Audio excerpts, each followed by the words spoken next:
Lord, salamat sa laging pag-alalay sa akin sa araw-araw.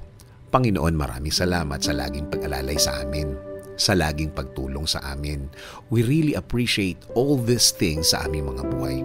Ngayon po, Panginoon, alam po namin na lagi po kayong nakabantay sa amin, na lagi po kayong handang magbigay ng suporta sa amin. At lahat ng ito'y ipinagpapasalamat po namin sa inyo. Aaminin po namin sa inyo, Panginoon, na hanggang ngayon po ay kailangan namin ang tulong nyo, na sa panahon ngayon, feeling po namin na mas bumibigat ang mga problemang dumadating sa aming mga buhay.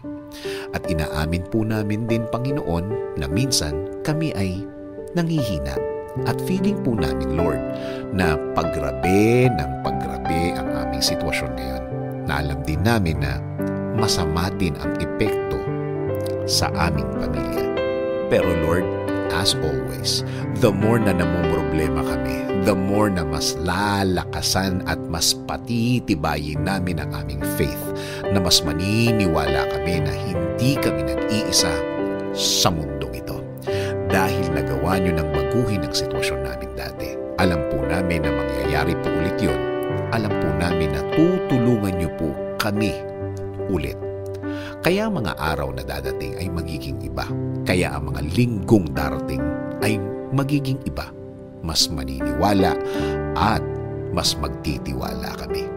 Habang humihirap ang sitwasyon namin, mas lalakihan namin ang faith namin sa inyo, Panginoon. Titingin kami sa inyo, mas magfo-focus kami sa inyo. Dahil parang lumalaki ang problema kung dito kami nakatingin.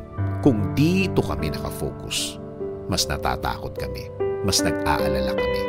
Kaya ito ay mag-iiba tulad ng dati. Dahil alam namin, Lord, that we can trust your love, we can trust your blessings, and we can trust your faithfulness.